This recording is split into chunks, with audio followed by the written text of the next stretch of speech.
Welcome to my YouTube channel. मैं हूं आपका दोस्त नरेंद्र अग्रवाल।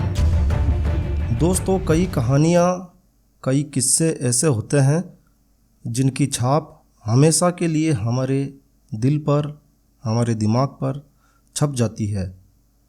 ऐसी ही एक कहानी मैंने वर्ष 1996 यानी 1996 में पढ़ी थी। मैं अक्सर इस कहानी को पढ़ता हूँ। ना जाने आज मुझे ऐसा लगा कि यह कहानी आप लोगों से शेयर करूं। कहानी थोड़ी लंबी है मगर काफ़ी रोचक है, इंटरेस्टिंग है।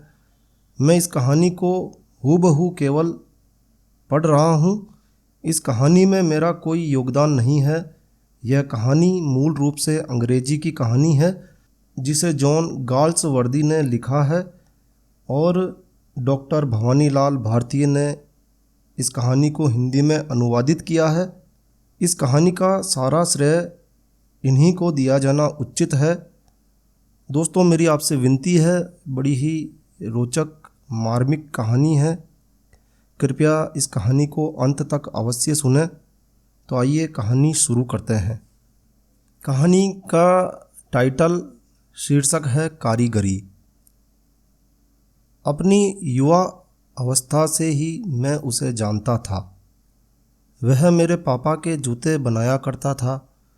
उसकी दुकान लंदन के वेस्ट एंड की एक गली में थी जहां वह अपने भाई के साथ काम करता था। आज वह दुकान पर नहीं है मगर अपने ज़माने की वह उस इलाके की सबसे ज़्यादा फैशनेबल दुकान समझी जाती थी। इस दुकान की एक मुख्य बात यह भी थी कि उसमें कोई विशेष तड़क भड़क नहीं थी। उसके साइन बोर्ड पर यह भी नहीं लिखा था कि इंग्लैंड के राज परिवार के जूते यहाँ बनाए जाते हैं। उस पर केवल यही लिखा था गैसलर ब्रदर्स, और सामने के शोकेस में 10-5 जोड़ी जूते रखे रहते थे। गैसलर ब्रदर्स जूते तभी बनाते थे जब उसे ऑर्डर मिलता। इसलिए मेरे मन में अनेक बार विचार आया कि आखिर शोकेस में रखे हुए जूतों का क्या प्रयोजन है। ऑर्डर से बनाए जाने वाले जूतों के बचे रहने का तो कोई सवाल ही नहीं था, क्योंकि यह बात कल्पना से भी परे थी कि गैसलर का बनाया हुआ जूता पाँव में फिट ना उतरे। तब मैं अपने से पूछता, ये बेकार जूते शीशे के केस में क्यों रखे रहते हैं। यह भी संभव नहीं था कि इन जूतों को किसी अन्य कारीगर ने बनाया हो, क्योंकि वह तो अन्य की बनाई चमड़े की एक पट्टी को भी अपनी दुकान में नहीं रखने देता था। शोकेस में रखे ये जूते बेहद खूबसूरत थे। एक जनाने पम्प शू की जोड़ी, उफ कैसी लोच थी उसमें, और वह पेटेंट लेदर की बनी एक चमचम करती जोड़ी तो देखने वालों को तुरंत आकर्षित कर लेती। इनमें एक जोड़ी ब्राउन राइडिंग बूटों की थी जो बेहद सुंदर तथा आकर्षक थे। सच तो यह है कि ऐसे जूते बनाना उसी के बस का हो सकता है जिसके समक्ष जूते की आत्मा मूर्तिमती होकर खड़ी हो जाती है। इन जूतों का सौंदर्य और कारीगरी ऐसी संपूर्ण थी मानो जूता बनाने की कला साकार हो गई हो। यह और ऐसे विचार तो मेरे मन में बहुत बाद में उठे थे, लेकिन मैं उस समय की बात कर रहा हूँ जब 14 वर्ष की आयु में मैं पहली बार उसकी दुकान पर गया था। और तभी से गैसलर तथा उसके भाई की आन बान की अमिट छाप मेरे मन पर पड़ गई थी। उसकी जूते बनाने की कला और श्रम का अद्भुत प्रभाव उस समय जैसा मुझ पर पड़ा था वह आज भी यथावत है। यह बात कुछ साल बाद की है। मेरा जवानी का जिस्म था और मजबूत पैर। उसे दिखाते हुए मैंने संकोचवश उससे कहा था, क्यों मिस्टर गैसलर, ऐसे सख्त पैर का जूता बनाना क्या मुश्किल नहीं होगा। उसने अपने जर्मन लहजे की अंग्रेजी में उत्तर दिया, यह सख्त तो नहीं है बाबू। और यह कहते कहते खिजाब से रंगी उसकी लाल दाढ़ी में मुस्कान फूट पड़ी। वह खुद भी जैसे चमड़े का बना ही मालूम होता था। झुर्रियों से भरा पीला चेहरा, दाढ़ी और सिर के सिकुड़े हुए बाल, गालों से लेकर मुंह के किनारों तक पड़ी सिलवटें, भारी आवाज़ और संतुलित स्वर, ना ऊंचा ना नीचा। हल्की नीली आंखें रहस्यमय गंभीरता लिए थी। उसका मुख भी एक मुर्दा चमड़े की तरह था जिससे वह जूते बनाया करता था। उसका बड़ा भाई भी उससे शकल सूरत में इतना मिलता जुलता था कि पहले तो मुझे दोनों की पृथकता का पता ही नहीं चला। गेस्लर न होकर यह उसका बड़ा भाई है, इसका पता तभी चलता यदि वह कहता हम भाई से पूछेगा। इससे मुझे पता लग जाता कि उसका बड़ा भाई बात कर रहा है, और अगर वह चलते वक्त कुछ नहीं कहता तो मैं समझ लेता कि वह खुद ही है। वैसे उसका बड़ा भाई भी उतना ही मेहनती किंतु शरीर से थोड़ा दुबला था। आयु बढ़ने के साथ जूते के आकार बढ़ने लगता है और उसके साथ मोची का बिल भी, किंतु गेस्लर की दुकान इसकी अपवाद थी। वहाँ वसूली की कोई जल्दी नहीं थी। 2 जोड़ी जूतों की बनवाई न देने तक तो कोई बात ही नहीं थी। उसे विश्वास रहता था कि यह मेरा ग्राहक है, लेकिन इसके आगे एक और जोड़ी का उधार बढ़ जाने पर नीले कमानीदार चश्मे से झांकती उसकी आंखों के सामने एक और जोड़ी बनाने के लिए उसे कहना मुश्किल था, क्योंकि उसकी दुकान पर बार बार जाना तो यूँ भी संभव नहीं था। उसका बनाया जूता वर्षों तक तो टस से मस भी नहीं होता था। पता नहीं किस अमरता की बूटी को रगड़कर वह जूता बनाता था, क्योंकि वह तो घिसता भी नहीं था। उसकी दुकान में कोई ऐसे ही नहीं घुसता था जैसे कि मामूली तौर पर हम दुकानदार पर एहसान जताते हुए जल्दी करते हैं और अपनी व्यस्तता की दुहाई देते हैं। उसकी दुकान में जाना तो मानो गिरजे की सीढ़ी पर पैर रखना था। दुकान के आगे के हिस्से में काठ की एक ही कुर्सी पड़ी रहती थी, जिस पर ग्राहक आकर बैठ जाता और मालिक का इंतज़ार करता। कारण यह था कि दुकान के मुख्य भाग में तो कोई बैठता ही नहीं था, किंतु शीघ्र ही खंदक सी अंधेरी और चमड़े की मंदम गंध से भरी उस दुकान के ऊपरी भाग से उसका भाई झांकता हुआ दिखाई देता। फिर एक भर्राई हुई आवाज़, लकड़ी के तंग जीने के स्लीपरों की खट खट, और बस वह आपके सामने आ खड़ा होता, बिना कोट, चमड़े का एप्रन डाले, आंखें मिचमिचाता हुआ, मानो अब तक वह जूतों का ही सपना देखते देखते उठा है, अथवा जैसे कोई रात्रिचर पक्षी दिन के उजाले को देखकर चौंक उठा हो। और मैं पूछता हूँ, क्या हालचाल है मिस्टर गेस्लर? क्या मेरे लिए रूसी चमड़े का जूता बना सकोगे?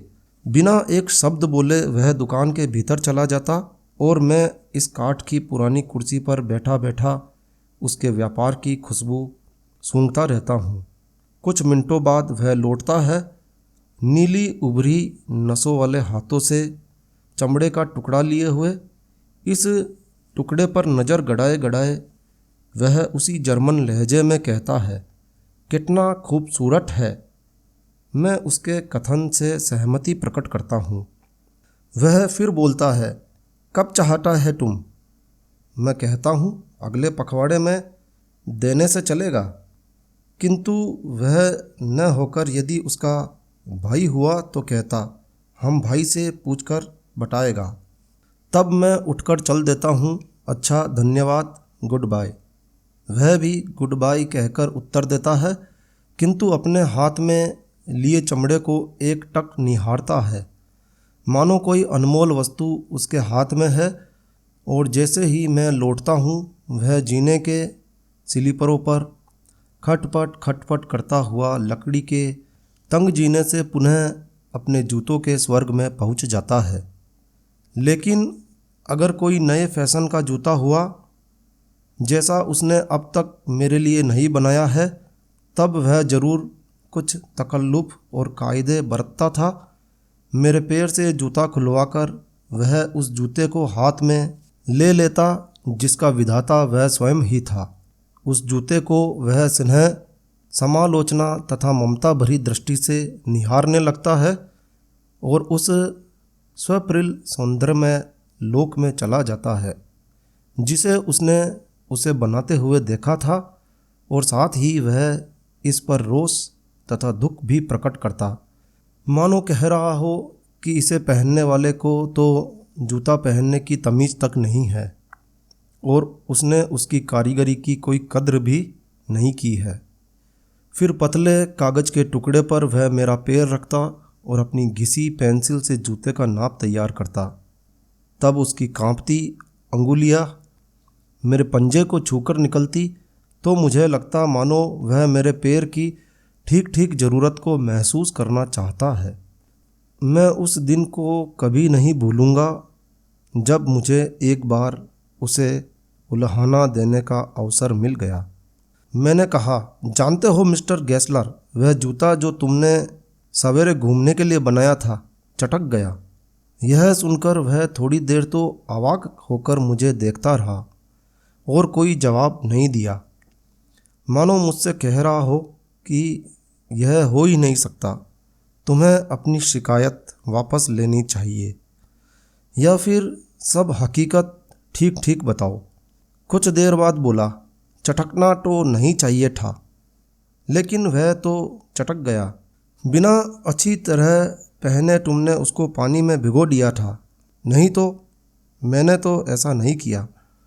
यह सुनकर उसने अपनी पलकें नीची कर ली, जैसे वह सोच रहा हो कि वह कौन से जूते थे जो चटक गए।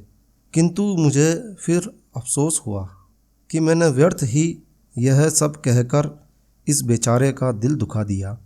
तो उनको वापस कर दो, वह बोला, हम फिर देखेगा। जब अपने जूतों के चटक जाने से मेरा ही दिल बेचैन हो उठा तो मैं यह भी भली भांति अनुमान कर सका कि मिस्टर गेस्लर को, जिसने यह जूते बनाए थे, कितना दुख हुआ होगा और वह उसके बारे में जानने के लिए कितना व्याकुल हो रहा होगा। अब उसका बोल फूटा, बात यह है कि कुछ जूते पैदा ही खराब होते हैं। अगर तुम्हारा जूता हमारे से ठीक नहीं हो सकेगा तो हम उसका दाम वापस कर देगा।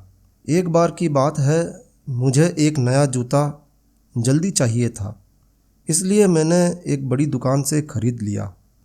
एक दिन उसे पहनकर अनजाने में ही मैं गेस्लर की दुकान पर चला गया।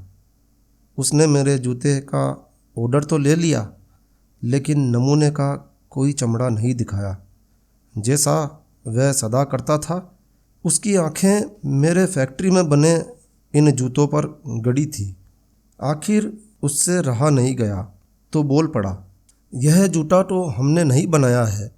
उसके स्वर में न तो क्रोध था, न घृणा और न वेदना, किंतु उसमें मानो एक प्रकार की मूक प्रताड़ना थी जिससे मैं सन्न हो उठा।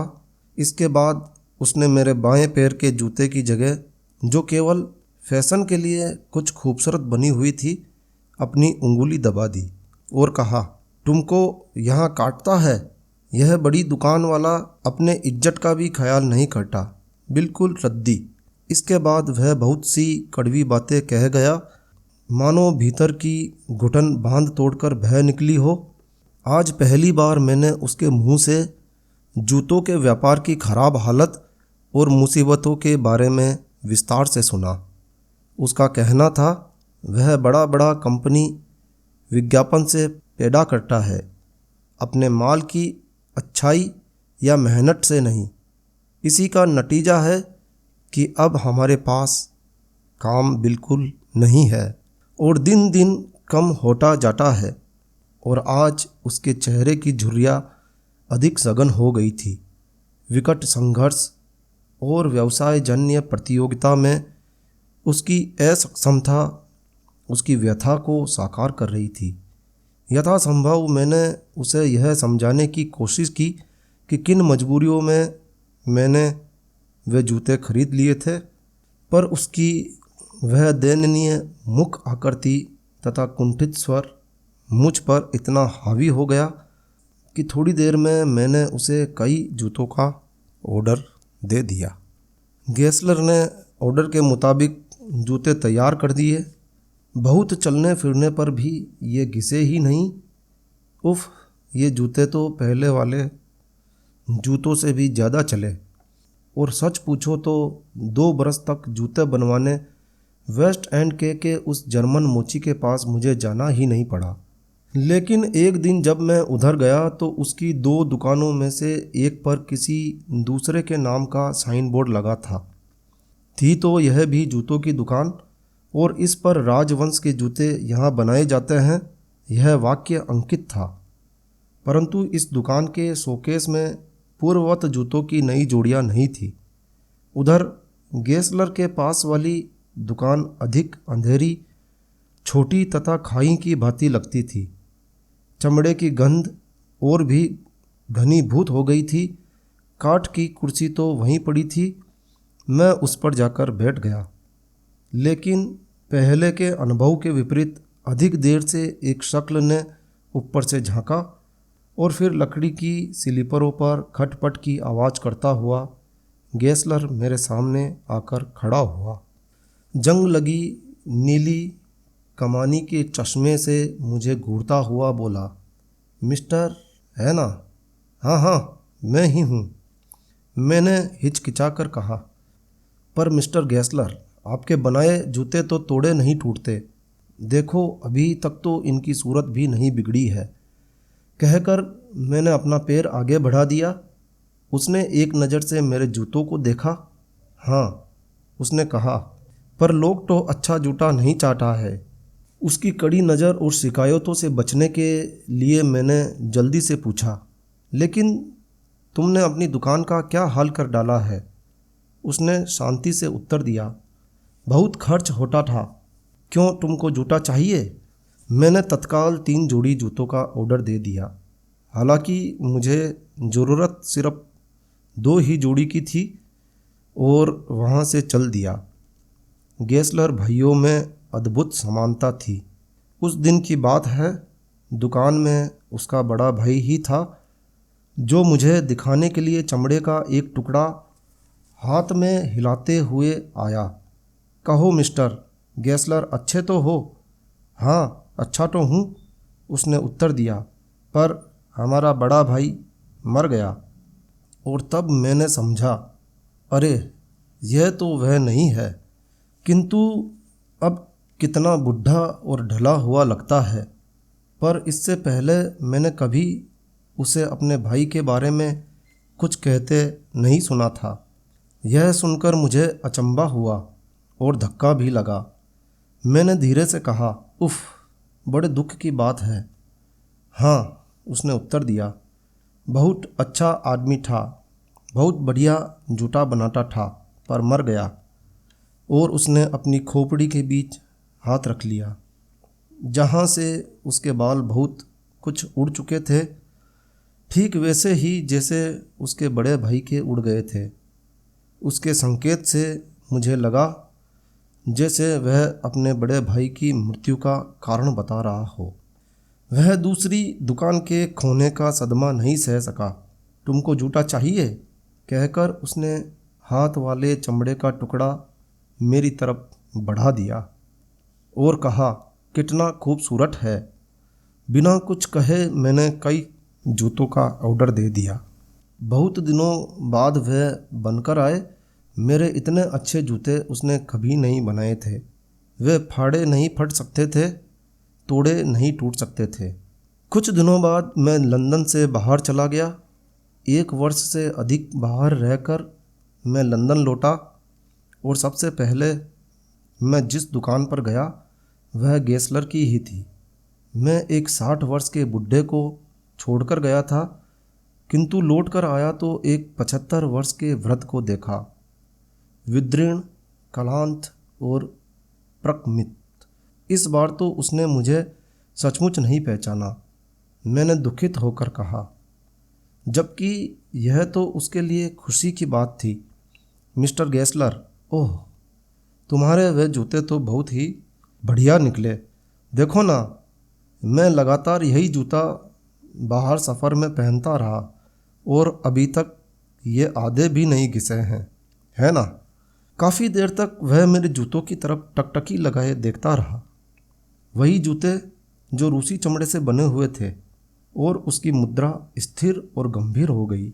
उसने मेरे टखने के पास जूतों पर हाथ रखकर कहा, क्या यह यहाँ पर फिट है? मुझे याद है कि इन्हें बनाने में हमको बहुत मुसीबत उठाना पड़ा था। मैंने विश्वास दिलाया, नहीं नहीं, बिल्कुल फिट है। तुम्हें जूता चाहिए? हम बहुत जल्दी बना देगा, खाली हाथ बैठा है, कुछ काम नहीं है। मैंने कहा, हाँ हाँ, मुझे कई तरह के जोड़े चाहिए, हम नई तरह का जूता बना देगा, तुम्हारा पैर बड़ा है। कहकर उसने बहुत सावधानी से मेरे पैर का नाप कागज व पेंसिल से उतारा, और इस बीच सिर्फ मेरी ओर एक बार मुंह उठाकर देखा और कहा, क्या हमने तुमको बतलाया था कि हमारा भाई मर गया? उसका शरीर कंकाल मात्र रह गया था। उसे देखकर मन को वेदना हुई, इसलिए मैं वहाँ से जल्दी चल दिया। एक दिन शाम को जब नए जूतों का पार्सल आया तो मैंने रूसी चमड़े वाले जूते उतार दिए। मैंने पार्सल खोला और चारों नए जोड़े बाहर निकालकर एक पंक्ति में रख दिए। फिर एक एक करके मैंने उन्हें पहनना शुरू किया। इसमें कोई शक नहीं था कि इतने अच्छे चमड़े के इतने बढ़िया जूते उसके पहले कभी नहीं बनाए गए थे। एक जोड़े में उसका बिल रखा हुआ था। जूतों की कुल कीमत उतनी ही थी जितनी मामूली तौर पर वह हमेशा लिया करता था, परंतु इस बार उसने कुल रकम फ़ौरन मांगी थी। यह मेरे लिए भी आश्चर्य की बात थी, क्योंकि इससे पहले तो वह 3 महीने से पहले बिल ही नहीं भेजता था। मैंने तत्काल एक चेक काटा और अपने हाथ से ही नीचे सड़क के लेटर बॉक्स में डाल आया। एक सप्ताह बाद जब मैं वेस्ट एंड की उसी गली में जा रहा था, मैंने सोचा कि मिस्टर गेस्लर से कह दूं कि इस बार तुम्हारे जूते सबसे बढ़िया रहे। लेकिन जब मैं उसकी दुकान पर पहुंचा तो मैंने देखा कि वहां से उसके नाम का साइन बोर्ड गायब था, लेकिन शोकेस में वही जनानी जोड़ी पेटेंट लेदर के पंप शू तथा काले राइडिंग बूट जैसे के तैसे रखे थे। मैं एकदम चिंतित हो उठा और दुकान के भीतर गया। वे 2 छोटी दुकानें मिलकर बड़ी दुकान हो गई थी। उसमें एक नवयुवा अंग्रेज मौजूद था। मिस्टर गेस्लर है? मैंने पूछा। उसने मेरी ओर देखा। उसकी दृष्टि में विचित्र सी विनयशीलता थी। नहीं जनाब, उसने कहा, लेकिन मैं आपकी खिदमत में हाजिर हूँ, आज्ञा कीजिए। यह दुकान अब हमने पूरी ले ली है। आपने हमारा नाम पहले बराबर वाली दुकान पर देखा ही होगा। हम लंदन के बड़े बड़े रईस लोगों के जूते बनाते हैं। हाँ हाँ, ठीक है, मैंने कहा, पर मिस्टर गेस्लर कहाँ है? ओह, उसने जवाब दिया, वे तो मर गए। मर गए? लेकिन अभी पिछली बुध को ही तो उन्होंने मेरे पास ये नए जूते बनाकर भेजे थे। हाय, उसने कहा, बड़ी दर्दनाक कहानी है बेचारे की, भूखों मर गए। हे भगवान, मेरे मुंह से निकला। उसने कहना जारी रखा, डॉक्टर कहते थे कि घुल घुल कर मरे, और आप देखिए, वे तब भी काम करते थे, दुकान चलाते थे, और काम का यह हाल था कि सारा काम अकेले ही करते थे। किसी को जूतों में हाथ नहीं लगाने देते थे। एक ऑर्डर को पूरा करने में ही इतना वक्त लगा देते थे कि बेचारा ग्राहक ऊब जाता था। इसी तरह उनके सब ग्राहक टूट गए और फिर वे दिन रात काम करते रहते। मैं कह सकता हूँ कि सारे लंदन शहर में उनसे अच्छा जूता बनाने वाला और कोई नहीं था। न बनाता था और ना बना सकता था। लेकिन कंपटीशन भी तो ज़बरदस्त है। वे अपने माल और क्वालिटी को कभी एडवर्टाइज नहीं करते थे। सबसे बढ़िया चमड़ा लगाते थे और सारा काम अपने हाथ से ही करते थे, और उसी का नतीजा है। इससे और अधिक दुखद बात क्या हो सकती है? लेकिन भूखों मर गए। यह बात आपको शायरी लग सकती है, जैसी कि कहावत भी है, लेकिन मैं खुद भी जानता हूँ कि वे आखिर दम तक अपने जूतों से ही चिपटे रहे। मैंने उन्हें दिन रात काम करते देखा है। मैंने उन्हें कभी वक्त से खाते नहीं देखा, वक्त से सोते नहीं देखा। कभी एक छदाम, एक पेनी उनके घर में नहीं रही। वे इतने बरस तक जिंदा कैसे रहे? मुझे तो इसी में ताज्जुब है। पर जनाब, आदमी वे एक ही थे। उनकी सानी का जूता बनाने वाला दूसरा कारीगर लंदन में नहीं है? हाँ, मैंने भारी मन से कहा। वह बहुत बढ़िया जूता बनाते थे। इतना ही कहकर मैं फ़ौरन मुड़ा और दुकान से बाहर चला गया, क्योंकि उस नौजवान को अपनी आंखों में आंसू नहीं दिखाना चाहता था। तो दोस्तों इस कहानी को पढ़ते पढ़ते मेरी आंखों में भी आंसू आ गए हैं। तो दोस्तों, ये वीडियो आपको अच्छा लगा हो तो कृपया लाइक के बटन पर ज़रूर क्लिक कीजिए। और यदि आपने हमारा यह चैनल सब्सक्राइब नहीं किया हुआ है तो कृपया चैनल सब्सक्राइब कर लीजिए। एक नया वीडियो, एक नई जानकारी लेकर मैं आपका दोस्त नरेंद्र अग्रवाल फिर मिलूँगा। दोस्तों, ये कहानी आपको कैसी लगी कृपया कमेंट करके हमें ज़रूर बताएं। आपने ये पूरी कहानी सुनी। पूरी कहानी सुनने के लिए आपको बहुत बहुत धन्यवाद। Thank you very much.